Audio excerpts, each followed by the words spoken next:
मेरे प्रिय भाई और बहनों, इस संसार में शायद ही कोई इंसान है जिसके जीवन में दुख का एहसास नहीं होता है। हम सबके जीवन में किसी न किसी समय किसी न किसी प्रकार का दुख आता है, लेकिन जब दुख हमारे जीवन में आ जाता है तो हम लोग विह्वल हो जाते हैं, हम लोग व्याकुल हो जाते हैं, हम लोग परेशान हो जाते हैं, हम लोग सवाल करने लगते हैं, हमारा विश्वास टूटने लगता है, हम निराश होने लगते हैं। एक विश्वासी के जीवन में ऐसा नहीं होना चाहिए। एक विश्वासी हर दुख को विश्वास के नजरिए से देखता है। हम इस आंतरिक चंगाई की साधना में हैं। आज मैं आपको बताना चाहता हूं कि हमें अपने बीते जीवन के दुखों को विश्वास के नजरिए से देखने की आवश्यकता है। जब आप विश्वास के दृष्टिकोण से देखेंगे तो आप देखेंगे कि आपके जीवन के हर दुख का एक महत्व होता है। मैं आपके सामने माता मरियम का उदाहरण लाता हूं। माता मरियम प्रभु यीशु के क्रूस के नीचे खड़ी थी। उसका एकमात्र बेटा तड़प तड़प कर एक पापी के रूप में मर रहा था, जबकि माता मरियम से स्वर्गदूत ने कहा था कि आपके गर्भ से जो पुत्र उत्पन्न होगा वह राजा दाऊद के सिंहासन पर बैठेगा और शासन करेगा और उसके राज्य का कभी अंत नहीं होगा। और मरियम के सामने उसका एकमात्र बेटा तड़प तड़प कर मर रहा है, लेकिन सुसमाचार में कहीं भी आप मां मरियम को व्याकुल होते हुए, बिलखते हुए नहीं देखते हैं। बड़ी अजीब बात है। कौन मां अपने बेटे को इस तरह मरते हुए देखेगी और बिलखेगी नहीं? मां मरियम के अंदर क्या था जिसके कारण वो बिलखी नहीं? क्योंकि उसके हृदय में, उसके आत्मा में एक विश्वास था। अगर ईश्वर ने मुझसे ये वायदा किया और इस दुख में कोई ना कोई जरूर अर्थ है। माता मरियम ने विश्वास की दृष्टि से देखा। जब हम भी विश्वास की दृष्टि से अपने बीते जीवन के दुखों को देखने लगते हैं तो उन दुखों का अर्थ हमारे समझ में आ जाता है। एक छोटा सा उदाहरण लीजिए। एक नारी प्रसव पीड़ा में है। कहा जाता है कि प्रसव पीड़ा सबसे खतरनाक और सबसे बड़ी पीड़ा है। उस प्रसव पीड़ा के समय में भी वह शांत है एक तरह से। क्यों? क्योंकि वो जानती है कि इस प्रसव पीड़ा के बाद एक बच्चा जन्म लेने वाला है। उस पीड़ा का एक अर्थ है। वो पहले से ही समझ जाती है इस पीड़ा का एक अर्थ है, इसीलिए वो सह लेती है, भागती नहीं है। हमारे जीवन में जब दुख आ जाते हैं तो हमारे मन में बहुत सारे सवाल खड़े होते हैं। ऐसा क्यों? होता है कि नहीं होता है? होता है कि नहीं होता है? तुरंत सवाल खड़े होते हैं कि भगवान मेरे साथ ऐसा क्यों, मेरे जीवन में ऐसा क्यों? एक विश्वासी, सच्चा विश्वासी ये सवाल नहीं खड़ा करता है ऐसा क्यों, लेकिन एक सच्चा विश्वासी सवाल खड़ा करता है इसका संदेश क्या है। 3 साल पहले मैं गिर गया, बहुत बुरी तरह से गिर गया, एक टांग के 3 टुकड़े कर दिया। उस समय मैंने पूछा कि संदेश क्या है। मैंने सवाल नहीं किया कि ऐसा क्यों किया तूने मेरे साथ, मैंने कौन सा अपराध किया कि तूने मेरे साथ ऐसा किया, लेकिन मैंने सवाल किया कि संदेश क्या है, और मुझे संदेश मिल गया। मैं आश्वस्त था, आराम से झेल रहा था। इस समय अभी हाल में 1 महीना पहले मैं गिर गया, फिर मैंने सवाल किया संदेश क्या है, आज तक मुझे संदेश नहीं मिला है। इसीलिए थोड़ी सी व्यथा है, ज़्यादा नहीं है, क्योंकि मैं जानता हूं कि संदेश बाद में खुल जाएगा। मैं एक छोटा सा उदाहरण अक्सर दिया करता हूं, ध्यान से सुनिएगा। जब एक चित्रकार चित्र खींचने लगता है, चाहे वो दीवार पर हो, कपड़े पर हो, कैनवास पर हो, चित्र खींचने लगता है तो कुछ दाग, धब्बे, टेढ़ी लकीर, गोले इत्यादि बनाता है। आप जो देख रहे हैं पूछेंगे भाई क्या कर रही हो, दीवार को गंदा कर रही हो, वो कहेगा पूरा चित्र खींचने तो दीजिए। और वास्तव में जब पूरा चित्र खींचा जाता है आप देखते हैं बाप रे, वो टेढ़ी लकीर नाक बन गई है, वो छोटा सा गोला जो है आंख बन गई है। हर चीज का अपना अपना स्थान आपको दिखाई देगा। तब आप समझ जाएंगे हाँ उस दाग धब्बे का महत्व क्या है। और मैं आपको बताना चाहता हूं आप अभी तक पूरी तरह से खींचे नहीं गए हैं। चित्रकार चित्र खींच रहा है, अभी पूरा हुआ नहीं है। जब पूरा हो जाएगा तो आप समझ जाएंगे हाँ इसका अर्थ यह है।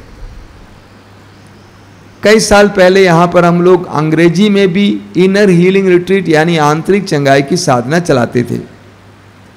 एक बार एक साधना में एक सिस्टर आई थी, करीब 50-55 साल की। साधना के दौरान जब सामुदायिक प्रार्थना होती है, छोटा सा ग्रुप होता था, 40-50 का ग्रुप। सिस्टर ने अपनी प्रार्थना में इस तरह प्रार्थना की अंग्रेजी में कि हे प्रभु मैं तुझे धन्यवाद देती हूं कि मेरे बचपन में मेरे पिताजी गुजर गए। मैं तुझे धन्यवाद देती हूं क्योंकि मेरे बचपन में मेरे पिताजी गुजर गए, इसलिए आज सैकड़ों गरीबों के लिए मैं एक मां बन गई हूं। वह काफी अमीर परिवार की थी, उसका पिताजी उसको बहुत प्यार करता था, ये बच्ची भी उसको बहुत प्यार करती थी। शायद उसका पिताजी अगर मरे नहीं होते तो ये लड़की प्रभु की आवाज को नहीं सुन पाती, वो अपने बाप के प्यार में मगन होती। लेकिन मां बाप के मरने के बाद उसके हृदय में एक खालीपन आ जाता है, एक खालीपन आ जाता है जो ईश्वर की आवाज को सुनने के लिए उसको मजबूर करता है। उसने ईश्वर की आवाज को सुना, वो सिस्टर बनी, आज सैकड़ों गरीब लोगों के लिए मां बनी हुई है। इसलिए उसने कहा मेरे पिताजी का देहांत सैकड़ों लोगों के फायदा के लिए हुआ है। जब मैं अपने बीते जीवन की ओर देखता हूं, मेरे बाल्यावस्था में जो गरीबी का एहसास हो, उस जमाने में कौन अमीर था भाई, सभी गरीबी थे। जो गरीबी का एहसास हुआ, जैसे जैसे मैं बड़ा हो रहा था मेरे शरीर में जो पीड़ाएं थी, जो रोग था, जैसे जैसे मैं युवावस्था में आया बहुत सारी बुरी आदतें थी। मैं इन सारी बातों के लिए आज प्रभु को धन्यवाद देता हूं। उन सारी बातों को मैं छिपाता नहीं हूं कि मैं संत था बचपन से, स्वर्गदूत मुझसे बोला करते थे, ईश्वर सीधे ही मुझसे बोला करता था, ऐसा नहीं बोलता हूं। मैं एक आम आदमी था, मैं उन सारी बातों का अनुभव किया जो आम आदमी अनुभव करता है। लेकिन आज मैं अपने बाल्यावस्था की गरीबी के लिए प्रभु को धन्यवाद देता हूं क्योंकि मैं गरीब के दर्द को महसूस कर पाता हूं। एक गरीब मेरे सामने खड़ा होता है, वो बोलता है तो उसके धड़कन को मैं महसूस कर पाता हूं। एक रोगी के स्पंदन को मैं महसूस कर पाता हूं। कई लोग महसूस नहीं करते हैं। जब कोई खांसता है तुरंत मेरे कान खड़े हो जाते हैं, जब कुछ होने लगता है मेरे कान खड़े हो जाते हैं, क्योंकि मैं स्वयं रोगी था और आज भी हूं।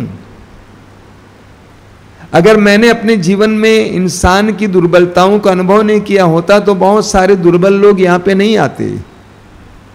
जब कोई भी, चाहे वो लोग धर्मी हो, पुरोहित हो, सिस्टर हो, कोई भी यहां पे आते हैं दुर्बलताएं लेकर, मैं उनसे कहता हूं डोंट वरी, चिंता मत करो।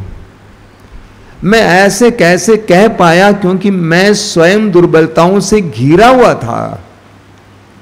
मैं जानता हूं कि दुर्बल होने का अर्थ क्या होता है, मैं जानता हूं कि पापी होने का अर्थ क्या होता है, उसके दिल में क्या बीतता है, क्या पश्चाताप होता है। इसीलिए मैं लोगों को समझ पाता हूं। इसीलिए इन सारे अनुभवों ने एक इंसान का निर्माण किया जो आज इस कुर्सी पर आपके सामने बैठा है, जिसका नाम है अनिल देव। अगर ये सारे अनुभव मेरे जीवन में नहीं होते, अगर ये सारे अनुभव मेरे जीवन में नहीं होते तो मैं आंतरिक चंगाई की साधना करता ही नहीं, मैं धुआंधार भाषण देता। लेकिन इन सारे अनुभवों ने मुझे सिखाया। कल एक पुरोहित मुझसे बात कर रहे थे, मैंने उनसे कहा, फादर मैं जितने अनुभवों से गुजरा हूं शायद ही कोई इंसान गुजरता है। उन सारे अनुभवों से गुजरने के कारण मुझे तजुर्बों का एक बहुत बड़ा ग्रंथ मिला है, अनुभव का एक बहुत बड़ा ग्रंथ मिला है, जिससे मैं लोगों को समझा सकता हूं, जो आपको यूनिवर्सिटी से प्राप्त नहीं होता है, डिग्री से प्राप्त नहीं होता है। तो आज मैं अपने बीते जीवन के दुख पीड़ाओं को नेगेटिवली नहीं देखता हूं, नकारात्मक रूप से नहीं देखता हूं, पूरी तरह से सकारात्मक रूप से देखता हूं। मेरी गरीबी अच्छी थी, मेरी दुर्बलताएं अच्छी थी, मेरे रोग अच्छे थे, सब कुछ अच्छे थे। बोलिए हालेलुया, हालेलुया, हालेलुया, हालेलुया। कई साल पहले यहाँ पर धर्म बहनों की साधना चल रही थी। उस समय केरल से एक फादर यहाँ पे आए थे, जो पूरे भारत में जो जेल मिनिस्ट्री है, जेल में लोग काम करते हैं, उनके लिए, कैदियों के लिए काम करते हैं, फादर सिस्टर और अन्य लोग, उनके वो एक तरह से संचालक थे। वो यहाँ पे आए, मैंने सोचा कि इनको मौका दूंगा कि कुछ वचन सुनाएं। अंग्रेजी में उन्होंने बहनों से बात की। 45 मिनट धुआंधार भाषण सुनाया। 45 मिनट धुआंधार भाषण सुनाया। उन्होंने कहा, अभी मैं जेल मिनिस्ट्री को छोड़ रहा हूं और सड़क पे जो पोर्टर हैं और जितने ड्राइवर्स हैं उनके लिए काम करने जा रहा हूं। उनके अंदर इतनी आग थी, ड्राइवरों के लिए काम करने के लिए, पोर्टरों के लिए काम करने के लिए। जब अकेले में मेरे सामने बैठे तो मैंने उनसे पूछा कि, मैंने उनसे कहा कि मैं आपके बारे में कुछ कह सकता हूं? उन्होंने कहिए कहिए। तो मैंने कहा, आपका बचपन बहुत गरीबी में बीता। उन्होंने कहा, सत्य है। मेरे पिताजी पोर्टर थे, यानी बोझ ढोने वाले थे, और मेरे पिताजी भयानक शराबी थे। बचपन में शायद वो फादर बोला करते थे कि ये मर जाता तो कितना अच्छा होता। लेकिन आज उन्होंने कहा, फादर जानते हैं आप, मैं एक किताब लिखने जा रहा हूं जिसका शीर्षक है, जो कुछ हुआ वो अच्छाई के लिए हुआ, जो कुछ हो रहा है अच्छाई के लिए हो रहा है, और जो कुछ होने वाला है वो अच्छाई के लिए होने वाला है। हमें अपने जीवन के सारे दुखों को एक दूसरे नजरिए से देखना होगा। मैं आपको बताना चाहता हूं, हमारे जीवन के दुखों का एक मकसद है, एक लक्ष्य है। आपके जीवन का दुख नगण्य, तुच्छ, बेकार नहीं है। एक एक दुख का एक अर्थ है। हां, आज तक आप उस अर्थ को समझ नहीं पाए, क्योंकि आप जिस दृष्टिकोण से देखते थे, जिस नजरिए से देखते थे, वो नजरिया गलत था। आज मैं आपसे अनुरोध करूंगा कि अपना नजरिया बदल दीजिए। आप देखेंगे सब कुछ का एक अर्थ होता है। हम पवित्र वचन में प्रवेश करेंगे। विधि विवरण ग्रंथ अध्याय 4 वाक्य 30 कोई पढ़ें, उसमें क्या लिखा हुआ है? विधि विवरण ग्रंथ अध्याय 4 वाक्य 30। जब तुम कष्ट से पीड़ित होगे और जब भविष्य में ये सब विपत्तियां तुमको आक्रांत करेंगी, तब तुम फिर प्रभु अपने ईश्वर की ओर अभिमुख हो जाओगे और उसकी आज्ञा का पालन करने लगोगे। बस प्रभु कहते हैं कि जब इतनी सारे दुख पीड़ाएं तुम्हें आक्रांत करेंगी, तुम्हें परेशान करेंगी और तुम बेचैन हो जाओगे, तब तुम अपने प्रभु ईश्वर की ओर मुड़ोगे और उसके आज्ञाओं का पालन करना सीखोगे। हमारे जीवन में कई दुख पीड़ाएं आती हैं ताकि प्रभु हमें जिस मार्ग से जा रहे थे उस मार्ग से भटका के सही मार्ग पर ले चलेंगे। मैं आपको 2 उदाहरण देता हूं। पुराने विधान में हमें नबी योना के बारे में पढ़ने को मिलता है। नबी योना को ईश्वर ने आदेश दिया कि वो निनवे नगर में जाकर, जो असीरिया में है, निनवे नगर में जाकर पश्चाताप के लिए लोगों को आह्वान करें। लेकिन नबी योना ईश्वर के आदेश का उल्लंघन करता है और विपरीत दिशा में जा रहे पानी के जहाज में बैठ जाता है। उस जमाने में पानी का जहाज हवा के भरोसे चलते थे और सही हवा थी और जहाज निकल पड़ा। लेकिन अचानक वचन में लिखा हुआ है, प्रभु ने समुद्र में तूफान भेजा। बाइबल पढ़ते समय ध्यान से सुनना, एक एक वचन ध्यान से सुनना। प्रभु ने समुद्र में तूफान भेजा, ऐसा भयानक तूफान कि लोग मल्लाह जहाज को नियंत्रण में ला नहीं पाए। तो वे समझ गए ये ऊपरी प्रकोप है। उन्होंने चिट डालकर देखने का प्रयास किया कौन इसके लिए जिम्मेदार है, और नाम निकला किसका? किसका नाम निकला? योना का नाम निकला। योना नीचे सोया हुआ था, मस्त था, गड़बड़ी की लेकिन जाके सो गया था। अक्सर लोग ऐसे ही करते हैं।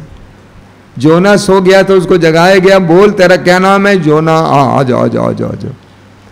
तुमने क्या किया बताओ? योना ने सारी बातें बता दी। उन्होंने कहा तुमको ऐसा नहीं करना चाहिए था, अब ये बताओ हमको बचना है तो हमें क्या करना है? योना ने कहा कि मुझे लेकर पानी में फेंक दीजिए। मल्लाहों ने छोटी सी दुआ की, भगवान हमको क्षमा करना, उठाकर उसको पानी में फेंक दिया।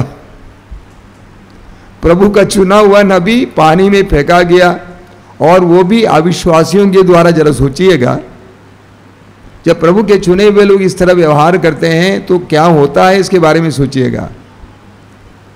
अब प्रभु की योजना को कोई तोड़ नहीं सकता है, चाहे पहाड़ टल जाए, पहाड़ियां डावाडोल हो जाए, किंतु तेरे प्रति मेरा प्रेम नहीं टलेगा। तेरे लिए मेरा शांति विधान डावाडोल नहीं होगा। प्रभु ने एक मच्छ को भेजा, बहुत बड़ा मच्छ। मच्छ मतलब मछली नहीं है, बहुत बड़ा मच्छ, बड़ा सा। और मच्छ ने योना को निगल लिया। 3 दिन तक योना उसके पेट में था। तब योना को इस बात का एहसास हुआ कि मैंने गलती की है, माफी मांगा।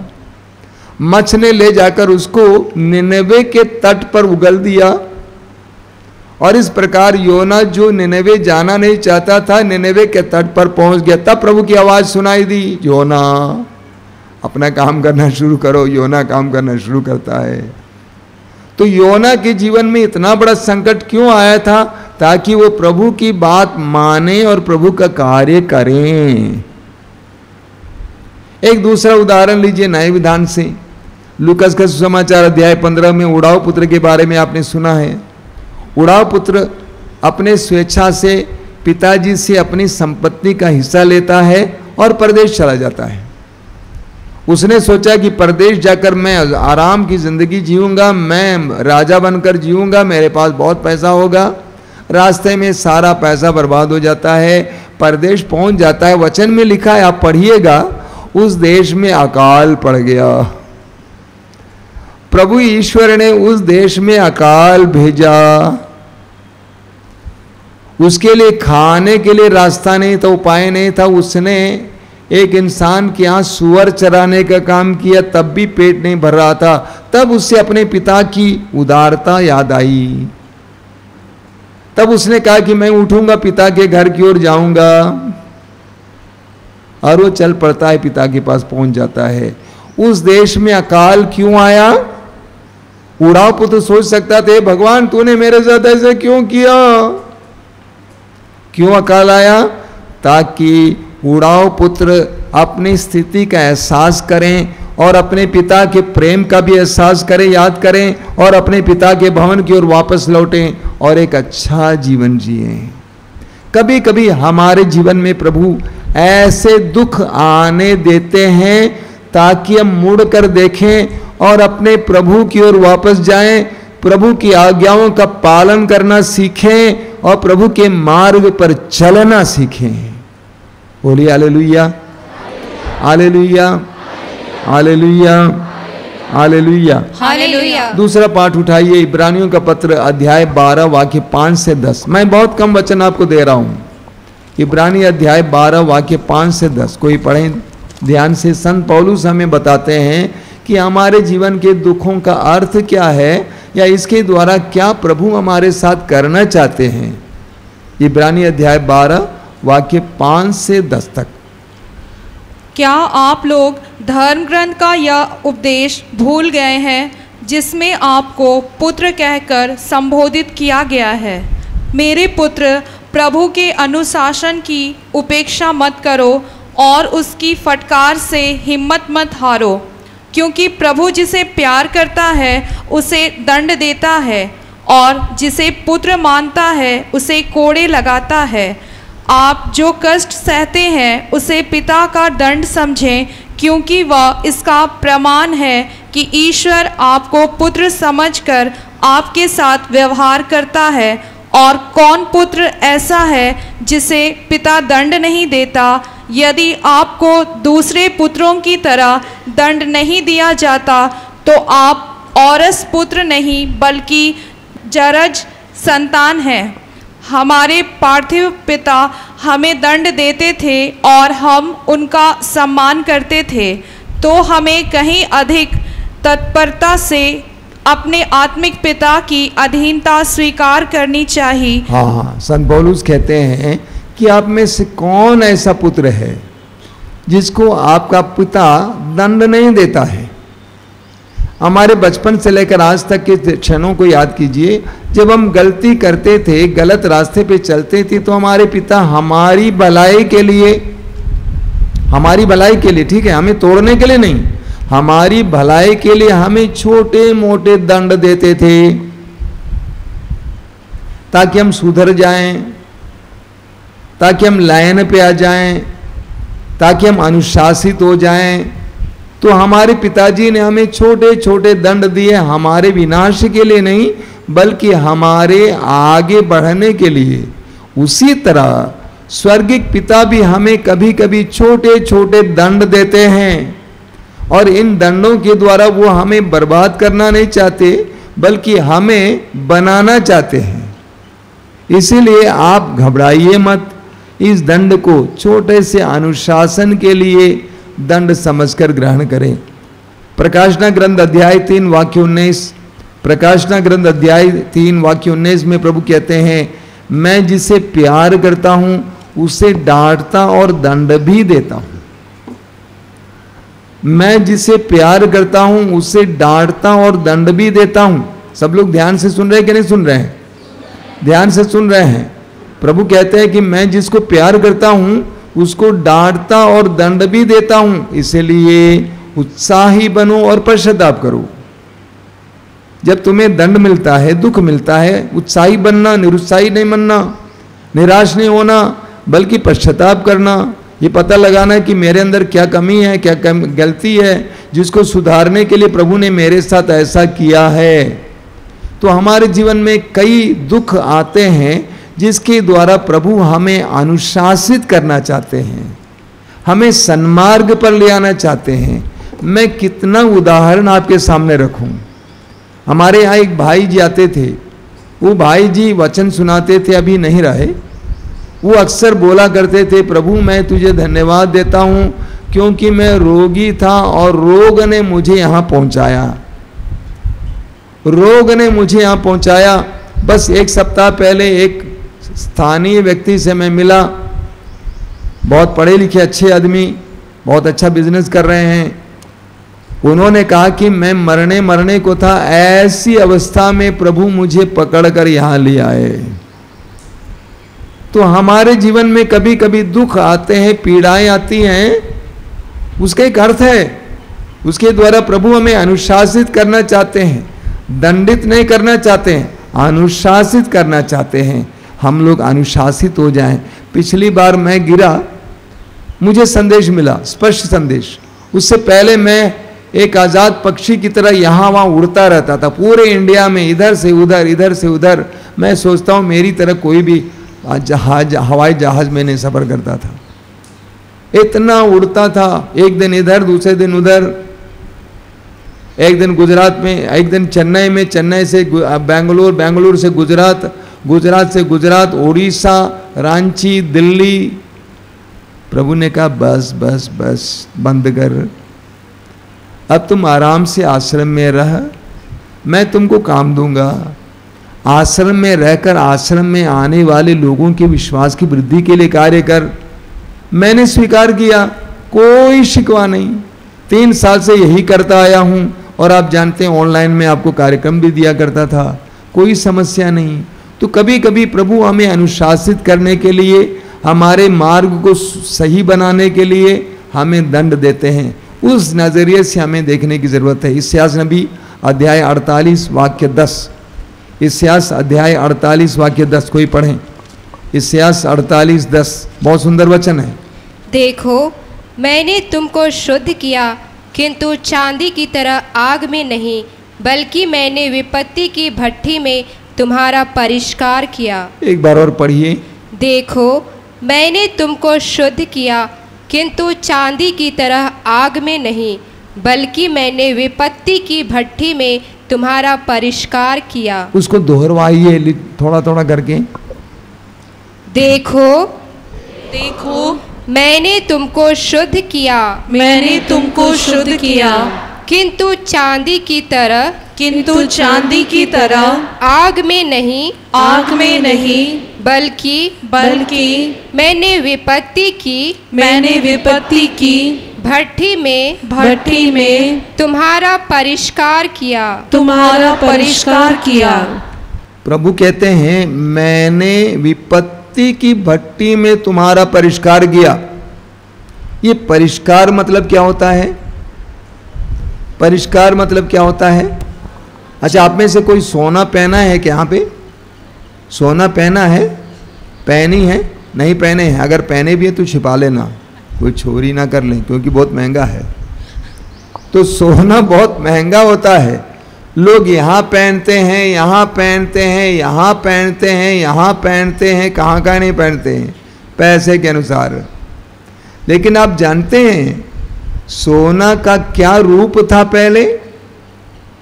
क्या जब मिट्टी से निकाला गया था सोना सोना की तरह दिखता था? बिल्कुल नहीं, अन्य धातुओं से मिला हुआ था। लेकिन उसको आग में डाला गया, तपाया गया, सोना अलग हो गया, तब वो कीमती होने लगा। जब सोना अलग हो गया तब वो कीमती होने लगा। और फिर उसको जेवर बनाने के लिए सोनार क्या करता है? फिर आग में डाल देता है, तब जाके जेवर बनता है, तब वो बहुत कीमती हो जाता है। तो प्रभु कहते हैं मैंने तुमको परिष्कार करने के लिए विपत्ति की भट्टी में गिरने दिया। जब मैं अभी दूसरी बार गिरा, बहुत बुरी अवस्था में गिरा, तो मैंने कहा अब क्या है जी, अब क्या प्रभु, मैं तुमको परिष्कार करना चाहता हूँ, तुमको और ज़्यादा शुद्ध करना चाहता हूँ और तुमको पवित्र करना चाहता हूँ। मैंने कहा मंजूर है। मैं तुमको और चमकाना चाहता हूँ, मंजूर है। विपत्ति की भट्टी में डाल दिया। एक छोटा सा किस्सा मैं आपको सुनाता हूँ। एक बार 2 पत्थरों के बीच में बातचीत चल रही थी। किसके बीच में? पत्थरों के बीच में। किसके बीच में?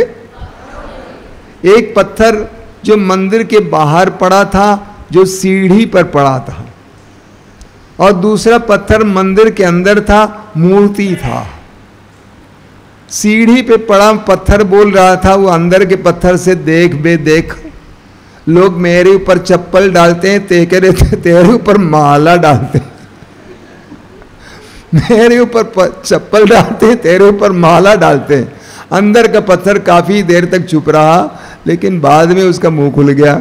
उसने कहा सुन, तुमने देखा ना जब वो मूर्तिकार मेरे ऊपर मार रहा था छेनी से, तुमने देखा ना कितना मारा, कितना मारा, कितना मारा, तभी तो मैं कीमती हो गया हूं। मैंने बहुत मार खाया, तू तो उस समय भी वैसे पड़ा था जैसे आज पड़ा हुआ। मैंने इतना मार खाया कि मैं कीमती हो गया हूं। और मैं आपको बताना चाहता हूं, आपके जीवन में जब बहुत ज्यादा दुख होते हैं ना, उस समय प्रभु आपको और कीमती बना रहे हैं। जहां तक मूर्ति का पेट होता है वहां पे क्या मारेगा? थोड़ा सा मार देगा नाभि दिखाने के लिए। लेकिन जब आंख बनाना होता है धीरे धीरे धीरे धीरे मारते जाता है। तो जब आप मार खा रहे थे, याद कीजिएगा, उन क्षणों में आपको प्रभु बहुत कीमती बना रहे थे, सुंदर बना रहे थे। आपके जीवन के उन क्षणों में जब आपको दुख मिल रहा था, उन सारे क्षणों में प्रभु आपको सुंदर बना रहे थे। तो प्रभु कहते हैं कि मैंने तुम्हें विपत्ति की भट्टी में परिष्कृत किया है। और आज भी प्रभु हमें विपत्ति की भट्टी में परिष्कृत करते हैं। यानी हमारे दुखों का एक अर्थ होता है, एक मकसद होता है, एक उद्देश्य होता है, बेकार नहीं होता है। बोलिए hallelujah, hallelujah, hallelujah, hallelujah, hallelujah, hallelujah. बिना मतलब और उद्देश्य का आपके जीवन में कुछ भी नहीं करते। किस लोगों ने मुझसे कहा, स्वामी जी आपको शैतान ने गिरा दिया। अरे चुप रह। मैंने कहा मेरे प्रभु के जाने बिना मेरे जीवन में कुछ नहीं होता है। क्या शैतान होता है? मेरे प्रभु के जाने बिना मेरी जिंदगी में कुछ नहीं होता है, क्योंकि मैं प्रभु का हूं और किसके लिए जी रहा हूं बताओ। अगर मेरे जीवन में घटना घटित हुई तो कोई तो कारण होगा। क्या कारण है आज मैं समझ नहीं रहा हूं, कल समझ लूंगा, उस समय मैं तुम्हें बता दूंगा। बोलिए hallelujah, hallelujah, hallelujah, hallelujah, hallelujah, hallelujah. Yeshu की स्तुति हो, यीशु की स्तुति हो, यीशु को धन्यवाद, यीशु को धन्यवाद। Hallelujah, hallelujah, hallelujah. Hallelujah. Romeo के पत्र के अध्याय 5 वाक्य 3 और 4 पढ़िए, बहुत सुंदर वचन है। हम दुख तकलीफ पर भी गौरव करें, क्योंकि हम जानते हैं कि दुख तकलीफ से धैर्य, धैर्य से दृढ़ता और दृढ़ता से आशा उत्पन्न होती है। और एक बार पढ़िए। इतना ही नहीं, हम दुख तकलीफ पर भी गौरव करें, क्योंकि हम जानते हैं कि दुख तकलीफ से धैर्य, धैर्य से दृढ़ता और दृढ़ता से आशा उत्पन्न होती है। हाँ, संत पौलुस कहते हैं कि हम दुख तकलीफ पर भी गौरव करें। क्या करें? और एक बार बोलिए। हम दुख तकलीफ पर भी गौरव करें, क्योंकि दुख तकलीफ के द्वारा धैर्य प्राप्त होता है, धैर्य के द्वारा आशा प्राप्त होती है। एक छोटा सा उदाहरण मैं आपसे अक्सर देता हूं, शायद आपने सुना होगा। ये मकान आप देख रहे हैं, मालूम किस चीज से बना हुआ है? ईंट से बना हुआ है। हमारे यहाँ की ईंट बहुत मजबूत होती है, आपके यहाँ की ईंट की तरह नहीं है। हमारे यहाँ की ईंट पत्थर की तरह होती है, बहुत मजबूत होती है, क्योंकि यहाँ का मिट्टी जो उस प्रकार की है। यहाँ की मिट्टी में बहुत कम बालू का अंश है, इसीलिए बहुत तगड़ी मिट्टी है। तो ये सारी बिल्डिंगें ईंट से बनी हुई है, और भी बहुत सारी चीजें हैं। आप जानते हैं ईंट की कहानी क्या होती है? सबसे पहले मिट्टी को निकाला जाता है जमीन से, और मिट्टी के साथ जो पत्थर थे, कंकड़ थे, घास थी, सब कुछ को निकाला जाता है। मिट्टी को साना जाता है। मिट्टी को सानने के बाद ईंट का आकार दिया जाता है। ईंट का आकार देने के बाद आप जानते हैं कड़ी धूप में उसको रखा जाता है। देखें कि नहीं देखे हैं? कड़ी धूप में रखा जाता है। जब इतनी कड़ी धूप में, जून महीने की धूप में, जब ईंट कड़ी धूप में पड़ी हुई है, मालिक से कहती है मालिक मुझे उठा ले, बहुत ज़्यादा हो गया, बहुत ज़्यादा धूप लग रही है, या तो कोई छाए का प्रबंध कीजिए। मालिक बोलेगा बेटा अगर मैं आज तुमको यहाँ से उठा लूँगा, कहीं रखूँगा, कोई पानी डाल देगा, तू फिर से मिट्टी बन जाएगा। बन जाएगा कि नहीं बन जाएगा? तू फिर से मिट्टी बन जाएगा। इसीलिए मालूम क्या करने जा रहा हूँ, मैं तुमको उठाकर भट्टे में रखने जा रहा हूँ। तो वो बोलता है तब तो मुझे यहीं पे छोड़ दीजिए। मालिक क्या करता है, वो ईंट को लेकर जब सूख जाता है उसको लेकर भट्टे में डाल देता है, और भट्टे में आग जलती है। जब आग जलती है तो ईंट को कितनी पीड़ा होती होगी।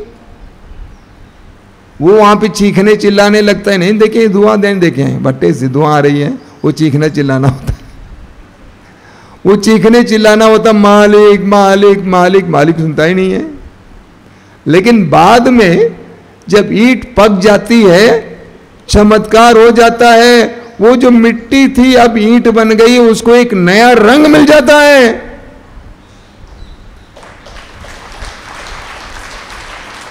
वो अब लाल बन जाता है। इतना ही नहीं, वो इतनी ताकतवर हो जाती है कि उसके ऊपर कितना भी पानी डालिए कोई असर नहीं होने वाला है। पौलुस यही बात हमें समझाते हैं।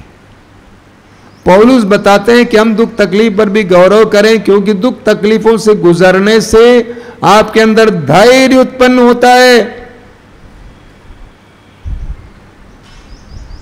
आपके अंदर धैर्य उत्पन्न होता है। आज जब मैं वहां से आ रहा था, एम्बुलेंस में बैठ रहा था, मैंने कहा कि आज तुमको दूसरा ढंग दिखा दूंगा, मैं दूसरे ढंग से इसमें प्रवेश करूंगा। उल्टा बैठ गया। अच्छा, अभी मैं फिर उल्टा बैठूंगा। धैर्य आ गया। क्यों? एक बार गिर गया था, आदत हो गई है। फिर दूसरी बार गिर गया, प्रभु से प्रार्थना करना तीसरी बार ना गिरे, क्योंकि जो हड्डियां टूटनी थी टूट गया, अभी कौन सी हड्डी तोड़े।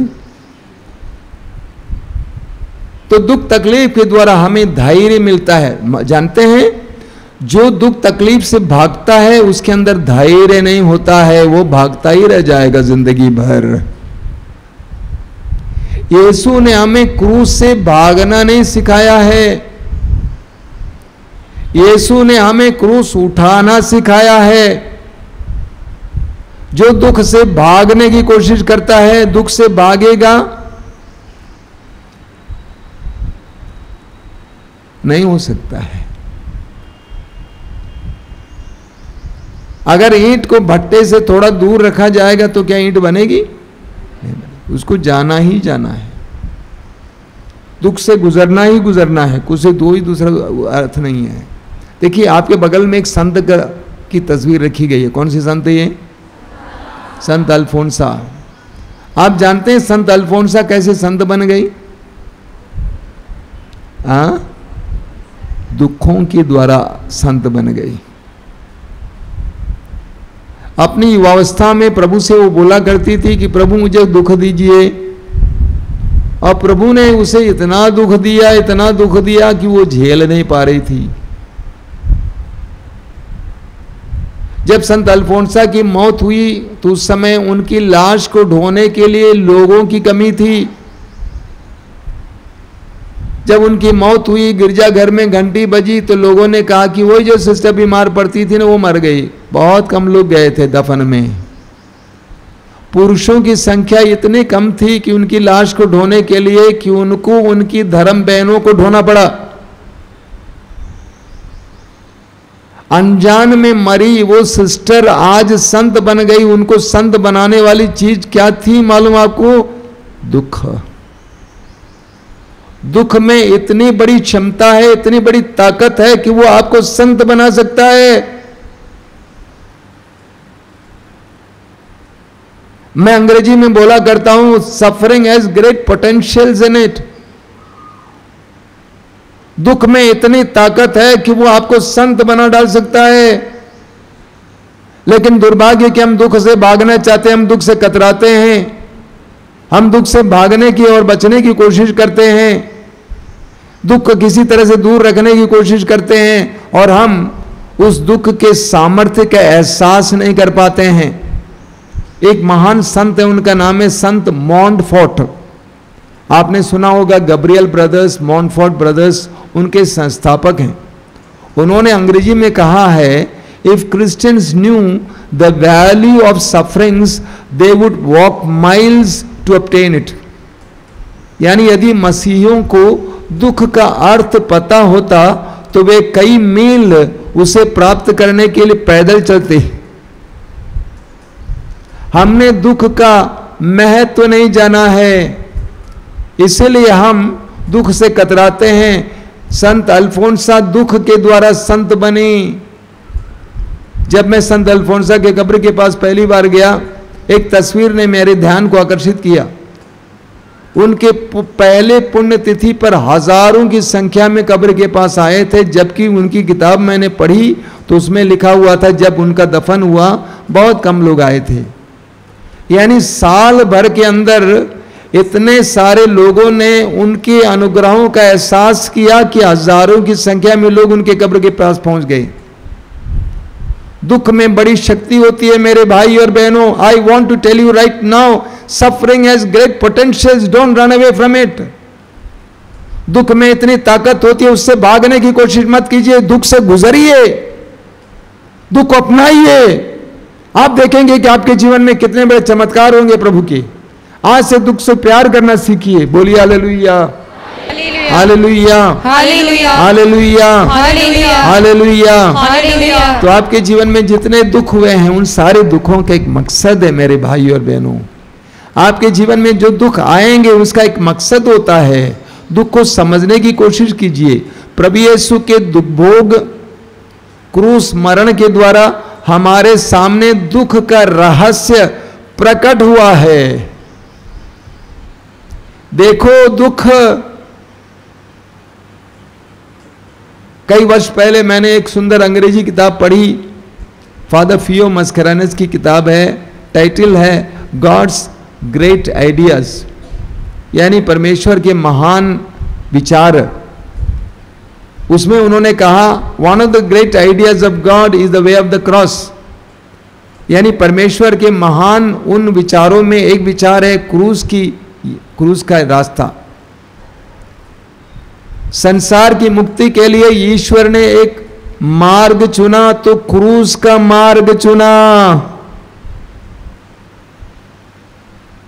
क्रूस में बहुत बड़ी ताकत होती है, दुख में बहुत बड़ी ताकत होती है। प्रभु यीशु ने अपने क्रूस के दुख भोग और मृत्यु के द्वारा यही प्रकट किया है। आंखें बंद कीजिए, समझने की कोशिश कीजिए।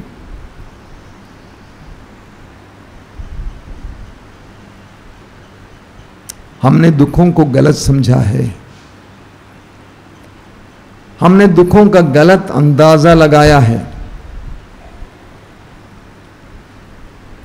We misinterpreted sufferings। हमने दुखों का गलत अर्थ निकाला है, जिसके कारण उसके बारे में सोच सोचकर हम ज्यादा दुखी होते हैं। दुख को समझने की कोशिश कीजिए। दुख का एक अर्थ होता है, हमारे जीवन की पीड़ाओं का एक अर्थ होता है।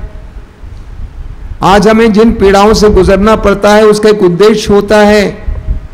समय आने पर हमें इस बात का एहसास होगा, अगर हम उसे विश्वास के नजरिए से देखेंगे तो।